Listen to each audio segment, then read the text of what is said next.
നടന്നുകൊണ്ടിരിക്കുന്ന പ്രധാന വിഷയങ്ങളിൽ ഒന്നാണ്. ഇപ്പൊ തന്നെ കണ്ടില്ലേ, ഹണി റോസിന്റെ വസ്ത്രധാരണത്തെ കുറിച്ച് ബോച്ചെ സംസാരിച്ച് വൻ വിവാദമായി അദ്ദേഹത്തെ റിമാൻഡിലാണ് ഇപ്പോ. സ്ത്രീകളുടെ വസ്ത്രധാരണമാണോ ഇതുപോലെയുള്ള ഒരു പ്രൊവോക്കേഷന് കാരണം ഉണ്ടാക്കുന്നതെന്ന് തോന്നിയിട്ടുണ്ടോ എപ്പോഴെങ്കിലും? അല്ല, എനിക്കങ്ങനെ തോന്നിയിട്ടില്ല.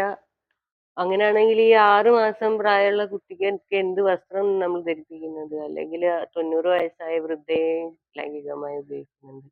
ഇതിനകത്തൊന്നും എന്താ പറയാ, ഒരു പ്രസിദ്ധമായ ഒരു എക്സിബിഷൻ, ആർട്ട് എക്സിബിഷൻ പുറത്തെവിടെയോ കണ്ടിട്ടുണ്ട്.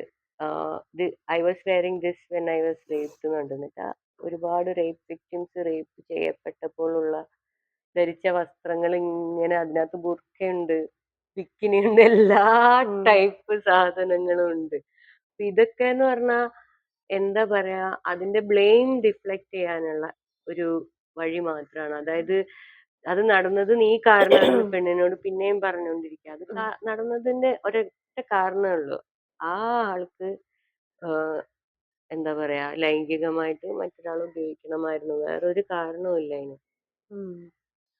നമ്മൾ മലയാളികളിലാണ് ഇങ്ങനെ ഒരു ലൈംഗിക ചുവ കൂടുതലുള്ള രീതിക്കുള്ള കമന്റ്സും ഒരു രീതിയൊക്കെ കൂടുതലായിട്ടുള്ളത്.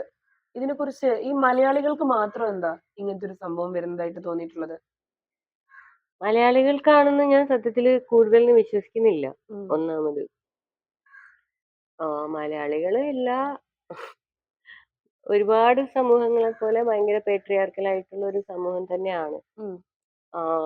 എന്നാൽ കേരളത്തിൽ ഭയങ്കര ഇൻട്രസ്റ്റിംഗ് ആയിട്ടുള്ള, ഇപ്പൊ ഞാന് 20s ഏകദേശം ഇതേപോലത്തെ കോസ്റ്റ്യൂം തന്നെയാണ് ധരിച്ചിട്ടുള്ളത്. ആ സമയത്ത് വേറെ ആരും ഇല്ല, ഞാൻ മാത്രമേ ഉള്ളൂ കോളേജിലൊക്കെ.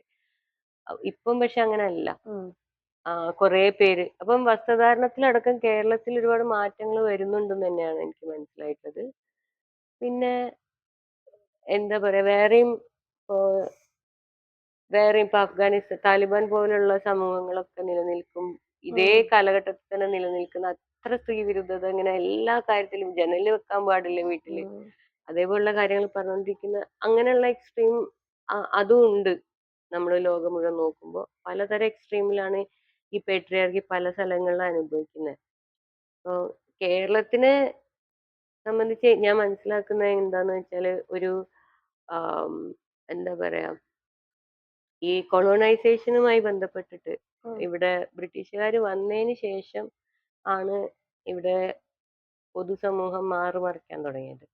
അല്ലെങ്കിൽ മാറുമറിക്കൽ എനിക്ക് ഭയങ്കര ഇപ്പം ഒരു ദളിത് കമ്മ്യൂണിറ്റി ബാക്കി എല്ലാ കമ്മ്യൂണിറ്റീസും മാറുമറിക്കുമ്പോൾ മാറുമറിക്കാൻ അവകാശമില്ല എന്ന് പറഞ്ഞ് നടത്തിയ സമരത്തെ കുറിച്ചല്ല കേട്ടോ ഞാൻ പറയുന്നത്. അത് വളരെ പ്രധാനപ്പെട്ട സമരം തന്നെയാണ്. അതൊരു ജാതി സമരമായിട്ടാണ് ഞാൻ മനസ്സിലാക്കുന്നത്.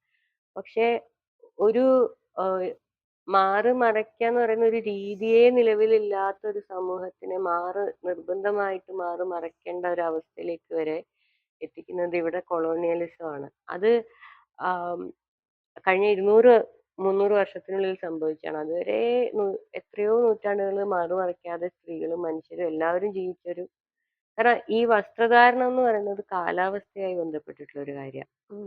അപ്പം വളരെ തണുത്ത സ്ഥലങ്ങളിലാണ് നിർബന്ധമായി മാറുമറച്ചിലെ ചത്തുപോകും. മീൻസ് അത് ഹെൽത്തുമായി ബന്ധപ്പെട്ട. പക്ഷെ കേരളത്തിന്റെ കാലാവസ്ഥ പണ്ടേ അങ്ങനെയല്ല. അപ്പം ഇവിടെ മാറുമറയ്ക്കുക എന്ന് പറയുന്നത് ഒരു സദാചാര പ്രശ്നമായിട്ട് ആൾക്കാർ മനസ്സിലാക്കിയിട്ടില്ല ആ കാലഘട്ടത്തിൽ. പക്ഷെ ഇത് മാറുമറയ്ക്കാൻ വേണ്ടി എല്ലാവരും മാറുമറപ്പിച്ചത് എന്തോ ഒരു പുരോഗമനമായിട്ടും പറയുന്നുണ്ട്. ഞാനത് പുരോഗമനമാണോ എന്നുള്ളതിൽ സംശയമുള്ള കാരണം കേരളത്തിൽ ഇത്രയധികം ബ്രസ്റ്റ് ക്യാൻസറും ഇത്രയധികം ബ്രസ്റ്റ് റിലേറ്റഡ് ഇഷ്യൂസും വരുന്നത് തന്നെ ഈ ബ്രായും ബ്രാ വെയറിങ്ങും ഒക്കെ ആയിട്ട് ബന്ധപ്പെട്ടിട്ടുള്ള ഹെൽത്ത്. ഇപ്പം ഇത്രയും സണ്ണുള്ള സ്ഥലത്ത് അങ്ങനെ ഒരുപാട് വസ്ത്രങ്ങൾ ധരിക്കുന്നത് അത്ര ഹെൽത്തി ആണോ എന്നൊക്കെയുള്ള ഒരുപാട് അങ്ങനെയുള്ള കൺസേൺസിലേക്ക് പോകാതെ, ഇതാണ് നമ്മൾ സിവിലൈസ് ചെയ്യപ്പെട്ടത് ഇങ്ങനെയാണ്, പരിഷ്കരിക്കപ്പെട്ടത് ഇങ്ങനെയാണെന്നുള്ളൊരു സ്ഥലത്തു നിന്നാണ് നമ്മൾ വസ്ത്രം ഇപ്പോഴും ധരിക്കുന്നത്. വസ്ത്രം അങ്ങനെയല്ല, വസ്ത്രം ഒരു ആരോഗ്യവുമായി ബന്ധപ്പെട്ട കാര്യമാണ്. ഇപ്പൊ കേരളത്തിനെ സംബന്ധിച്ചിടത്തോളം കേരളത്തിന്റെ ചരിത്രം എടുത്ത് നോക്കിക്കഴിഞ്ഞാൽ കേരളത്തിനെ തന്നെ അൺഹെൽത്തി ആയിട്ട് ബാധിക്കുന്ന ഒരുപാട് റിഫോംസ് ഈ കൊളോണിയൽ കാലഘട്ടത്തിൽ വന്നിട്ടുണ്ട്. ഉം. അപ്പൊ അതില് പ്രധാനപ്പെട്ടത് ഒരാണിന് ഒരു പെണ്ണ്, അവർക്കൊരു അണുകുടുംബം, അങ്ങനത്തെ ഒരു ഐഡിയ. പല രീതിയിൽ ജീവിച്ച കമ്മ്യൂണിറ്റീസ് ആണ്. ഒരുപാട് പേര് ഒരുമിച്ച് ജീവിച്ച ജോയിന്റ് ഫാമിലീസ് നമുക്കറിയാലോ.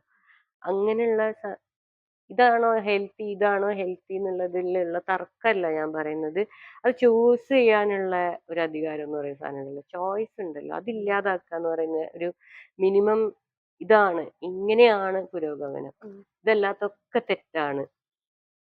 അങ്ങനെയുള്ള ഒരു സദാചാരമാണ് അപ്പം ഒരാണിന് ഒരു പെണ്ണ് എന്ന് പറയുന്നത്. അങ്ങനെ ആം, എന്താ പറയാ, നമ്മൾ മനുഷ്യന്റെ ചരിത്രം എടുത്ത് നോക്കിയാൽ പെണ്ണിന്റെ കാര്യത്തിലും അങ്ങനെയല്ല, ആണിന്റെ കാര്യത്തിലും അല്ല. നമുക്ക് പല സമയത്ത് പല ആൾക്കാരോട് താല്പര്യം തോന്നും. ആ അത് ആം, അതിനകത്തുണ്ടാകുന്ന കുട്ടികളെ അവരെങ്ങനെ മാനേജ് ചെയ്യും, അതൊക്കെ ഒരുപാട് പല രീതിയിൽ മാനേജ് ചെയ്ത് ശീലിച്ച ആൾക്കാരാണ് നമ്മൾ. അതെല്ലാം കൂടി ഒറ്റ സ്ട്രക്ചറിലാക്കി മാറ്റുകയും അങ്ങനെ ഭയങ്കര സെക്ഷലി ഫ്രസ്ട്രേറ്റഡ് ആയി, സെക്ഷുവാലിറ്റിയെ കുറിച്ച് തന്നെ ഒരുപാട് തെറ്റിദ്ധാരണകൾ സമൂഹത്തിൽ ആ സമയത്ത് പ്രചരിച്ചിട്ടുണ്ട്. ഇങ്ങനെ മൾട്ടിപ്പിൾ ആൾക്കാരോട് പ്രേമം തോന്നുന്നത് ഭയങ്കരമായ തെറ്റാണ്. ഒരു ചെറിയ തെറ്റൊന്നല്ല, ഭീകരമായ തെറ്റാണ്.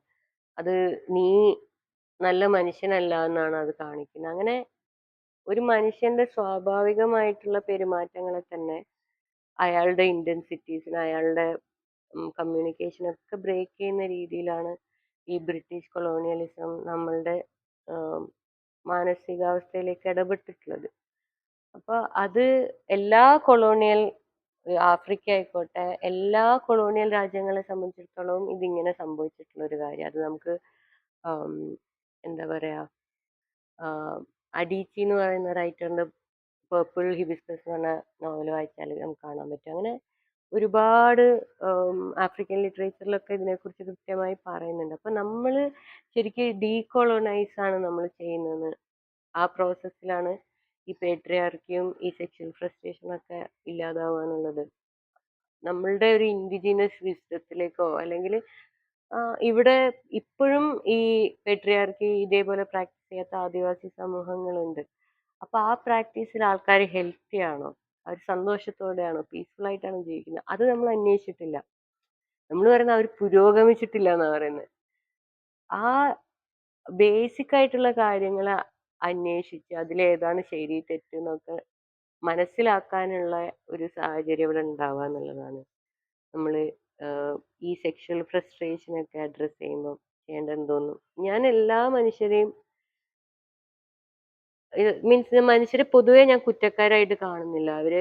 അവരുടെ മേലുണ്ടായ ഒപ്രഷനെ എങ്ങനെ നമ്മൾ, മൊത്തം ഒരു സമൂഹം, മലയാളി സമൂഹം ഭയങ്കര തെറ്റുകാരാണ്, അങ്ങനെ ഞാൻ ഒരു സമൂഹത്തിനെയും കാണുന്നില്ല. അവർക്ക് സംഭവിച്ച ഒരുപാട് കാര്യങ്ങളുണ്ട് ചരിത്രത്തിൽ. അപ്പൊ അത് തന്നെയാണ് അവരെങ്ങനെയാണെന്നുള്ള, അവരുടെ ബിഹേവിയർ ഇന്നത്തെ ആണെങ്കിലും അത് രൂപപ്പെടുന്നത് ഈ ഒരു ഹിസ്റ്ററിയിൽ നിന്നൊക്കെയാണ്. ഒരു ഫാമിലി സിസ്റ്റത്തിന് ഗാർഗി അപ്പൊ എങ്ങനെ നോക്കി കാണുന്നത്? ഒരുപാട് തരം ഫാമിലീസ് ഉണ്ടെന്നും അതിലൊന്നു മാത്രമാണ് അതെന്നാണ് ഞാൻ വിശ്വസിക്കുന്നത്. അതാണ് ഏക, ഉം. അങ്ങനെ വേണം ജീവിക്കാൻ, അങ്ങനെ ഞാൻ വിശ്വസിക്കുന്നില്ല. ഒരാണ്, പെണ്ണ്, കുട്ടികൾ, അങ്ങനെയല്ല. എനിക്കിപ്പോ ഫാമിലിയില് മക്കളാണ് കൂടുതലുള്ളത്. ഉം. മക്കളെന്ന് പറഞ്ഞാല് പല പല വയസ്സുള്ള വലിയ തലമുത്ത മക്കളൊക്കെയാണ്. ഞാൻ പ്രസവിച്ചവരൊന്നല്ല. പക്ഷെ I feel they are my family. And queer ആയ ആൾക്കാരെ സംബന്ധിച്ചിടത്തോളം ആം, നമുക്ക് ജനിച്ചു വളർന്ന ഫാമിലിയെ പോലെ തന്നെ അല്ലെങ്കിൽ അതിനെക്കാട്ടി ഇമ്പോർട്ടൻ്റ് ആയിട്ട് ചൂസ് ഫാമിലി ആയിരിക്കും ഉണ്ടാവുക. അപ്പം അതും നമുക്ക് ചോയ്സ് ആണ്. നമുക്ക് ചൂസ് ചെയ്യാൻ പറ്റണം. നമുക്ക് നമ്മളുടെ ഫാമിലിയിൽ ആരൊക്കെ ഉണ്ടാവും, ഇന്റിമേറ്റ് സ്പേസസിൽ ആരൊക്കെ ഉണ്ടാവും, ഇവരെല്ലാവരുമായിട്ട് സെക്ഷൽ ആയിട്ടുള്ള ബന്ധമാണ്, അങ്ങനെയൊന്നും അല്ലല്ലോ. നമുക്ക് ആം, പലരെയും കൂടെ പലതായിട്ട് നിൽക്കാൻ പറ്റും. മദേഴ്സ് ആയിട്ട്, സിസ്റ്റേഴ്സ് ആയിട്ട്, ലവേഴ്സ് ആയിട്ടൊക്കെ നിൽക്കാൻ പറ്റും. അപ്പം അങ്ങനെ നിൽക്കാനുള്ള ഒരു സ്വാതന്ത്ര്യ സമൂഹത്തിൽ ഉണ്ടാവണം എന്നാണ് ഞാൻ കരുതുന്നത്. പിന്നെ സ്ത്രീകൾ, ഇതെനിക്ക് പൊതുവേ ഞാൻ പറഞ്ഞുകൊണ്ടിരിക്കുന്ന സാധനമാണ്, പക്ഷെ വീണ്ടും റിപ്പീറ്റ് ചെയ്യുന്നൊരു, ആഹ് ഇനിയും ആൾക്കാർക്ക് അത് കമ്മ്യൂണിക്കേറ്റ് ചെയ്തിട്ടില്ല പ്രോപ്പർലി എന്ന് വിചാരിക്കുന്ന ഒരു സാധനമാണ്. അതായത് സ്ത്രീകൾക്കിടയിൽ സൗഹൃദം ഉണ്ടാവുക എന്ന് പറയുന്നത് പേട്രിയാർക്കിയുടെ അല്ലെങ്കിൽ നമ്മളിപ്പോൾ നിലനിൽക്കുന്ന തന്തവാഴ്ചയുടെ ആവശ്യമല്ല. സ്ത്രീകൾ പരസ്പരം കമ്മ്യൂണിക്കേറ്റ് ചെയ്യാതിരിക്കുക എന്നുള്ളതാണ് അതിൻ്റെ ഒരു ഉദ്ദേശം. കാരണം അങ്ങനെ ആകുമ്പം അവർക്ക് സ്ത്രീകളെ കൺട്രോൾ ചെയ്യാൻ എളുപ്പമാണ്. സ്ത്രീകള് ഏഹ് സ്ത്രീ പേട്രിയാർക്കിയുടെ ഒരു കാഴ്ചപ്പാടിൽ സ്ത്രീ എന്ന് പറയുന്നത് ഇങ്ങനെ സ്വത്ത് കൈമാറാനും ജാതി കൈമാറാനും വർഗം ഒക്കെ കൈമാറാനുള്ള ഒരു ശരീരം മാത്രമാണ് സ്ത്രീ. സ്ത്രീ എന്ന് പറയുന്നത് ഒരു ബുദ്ധിയുള്ള ജീവിക്കുന്ന ഒരു ജീവിയൊന്നുമല്ല. ഈ ശരീരത്തിനെ ഈ ശരീരങ്ങൾ തമ്മിൽ ഇടപെടുമ്പോൾ അവർക്കിടയിൽ ഉണ്ടാവുന്ന സ്നേഹം എന്ന് പറയുന്നത് ഭയങ്കര എന്താ പറയാ പൊട്ടിത്തെറിക്കാൻ സാധ്യതയുള്ള ഒരു സാധനമായിട്ട് പേട്രിയാർക്കി പണ്ടേ മനസ്സിലാക്കുന്നുണ്ട്. അതുകൊണ്ടാണ് ഈ സ്ത്രീകൾ ഒരുമിച്ച് വരുമ്പം ഉള്ള സ്പേസുകളെ കുറിച്ച് ഇത്രയും കുറ്റങ്ങൾ നമ്മൾ കേൾക്കുന്നത്. പിന്നെ സ്ഥിരം ട്രോപ്പ് കഥകളുടെ ട്രോപ്പുകൾ എന്ന് പറഞ്ഞാല് അമ്മായിയമ്മ പോര്, പിന്നെ നാത്തൂൻ പോര്, പിന്നെ സ്ത്രീകൾക്കിടയിൽ അതായത് ഈ വൈകുന്നേരത്തെ സീരിയൽ കാണുമ്പോ 150 സ്ത്രീകൾ മാത്രമേ ഉള്ളൂ, എല്ലാ ക്യാരക്ടേഴ്സും സ്ത്രീകൾ. പക്ഷെ ഇവരൊക്കെ തമ്മിൽ പൂരടി. പ്രശസ്തമായ ഒരു ചൊല്ല് തന്നെ ക്രിയേറ്റ് ചെയ്തിട്ടുണ്ടല്ലോ ഇല്ലേ? ഓ, 4 മൂല ചേരൂല. അപ്പൊ ഈ 2 മലകൾ തമ്മിൽ ചേർന്നാലും 4 മുലകൾ തമ്മിൽ ഒത്തുചേരില്ല എന്നുള്ളത്. അതെ. അതെന്ന് പറഞ്ഞാ സ്ത്രീകള് ഇതിൽ നിന്ന് രക്ഷപ്പെടാതിരിക്കാനുള്ള ഒരു വഴി തന്നെയാണത്. കാരണം ഇപ്പം ഞാൻ അറിയുന്ന ഒരു 55 വയസ്സുള്ള ഒരു സ്ത്രീ, അവര് നല്ല ജോലി ചെയ്യുന്നു, നന്നായി സമ്പാദിക്കുന്നു. അവര് വിവാഹിതയല്ല, അവർക്ക് വിവാഹം കഴിക്കാൻ താല്പര്യം ഉണ്ടായിരുന്നില്ല. തിരിച്ച് എല്ലാ ദിവസവും വൈകുന്നേരം വീട്ടിലേക്ക് വരും അച്ഛന്റെ അമ്മേന്റെ അടുത്ത്. എന്നിട്ട് അവരൊരിക്കൽ പോലും അവര് രഹസ്യമായിട്ട് പുകവലിക്കുന്നു, രഹസ്യമായിട്ട് മദ്യപിക്കുന്നു. അവർക്ക് കൂടെ മദ്യപിക്കാൻ ഒരു സുഹൃത്തായ മറ്റൊരു സ്ത്രീ ഇല്ല അവരെ പോലുള്ള. പിന്നെ അവർക്ക് പുറത്തു പോകണമെങ്കിൽ ഇപ്പോഴും അനുവാദം ചോദിക്കണം. അപ്പോ എന്താ പറയാ, അവർക്ക് തമ്മിൽ ഇടപെടാൻ അപ്പൊ സ്ത്രീകൾ ഇതേപോലെ വേറെ ഒരുപാട് സ്ത്രീകളുണ്ട്. ഒറ്റയ്ക്ക് മാതാപിതാക്കളെ നോക്കി സിംഗിളായിട്ട് കല്യാണം കഴിക്കാതെ ജീവിക്കുന്നവര്. ഇവരൊക്കെ ഭയങ്കര ഒറ്റപ്പെട്ട ജീവിതം ജീവിക്കുക. അവർക്ക് ഇത്രേ പാടുള്ളൂ, അല്ലെ അവരൊന്നും ചെയ്യരുത്, നാട്ടുകാരെന്ത് പറയും? അതൊരു വലിയ ക്വസ്റ്റ്യൻ അല്ലേ? കാരണം നാട്ടുകാരെന്ത് പറയും, മറ്റുള്ളവരെന്ത് വിചാരിക്കും? എത്ര ഞാൻ മലപ്പുറംകാരിയാണല്ലോ, മലപ്പുറത്ത് തന്നെ എത്രയോ ആളുകള് ഈ ഒരു ക്വസ്റ്റ്യൻ പേടിച്ചിട്ട് സ്വയം ഉള്ളിൽ ഒതുങ്ങുന്നുണ്ടെന്നറിയോ? നമ്മൾ തന്നെ ആ നാട്ടുകാരി എന്നുള്ള കാര്യം നമ്മൾ മനസ്സിലാക്കുക എന്നുള്ളതാണ്. നമ്മള് ഇപ്പം നമ്മള് ഒരു സ്ത്രീ മുന്നോട്ട് വരുന്നതിനെ പ്രോത്സാഹിപ്പിക്കുന്നവരായി മാറുക എന്നുള്ളതാണ്. അപ്പം പിന്നെ എന്താ പറയാ, എല്ലാ നാട്ടുകാരും പറയുന്നതൊന്നും എടുക്കേണ്ട ആവശ്യമില്ല. എല്ലാ നാട്ടുകാരും ഒരിക്കലും നല്ലത് പറയാനും പോകുന്നില്ല. അങ്ങനെ ഒരു സംഭവം ഉണ്ടാവാൻ പോകുന്നില്ല. അപ്പൊ നമ്മള് ഈ സ്ത്രീകൾ പരസ്പരം സൗഹൃദം ഉണ്ടാവുന്ന സാഹചര്യങ്ങൾ ഉണ്ടാവുക, അവിടെ എന്താണോ ചെയ്യേണ്ടത് അത് ചെയ്യാനുള്ള ഒരുമിച്ച് അഡൾട്ട്സ് ആയിട്ടുള്ള ആൾക്കാർക്ക് അവർക്ക് ഇഷ്ടമുള്ള കാര്യങ്ങളൊക്കെ ചെയ്യാനുള്ള സാഹചര്യങ്ങൾ.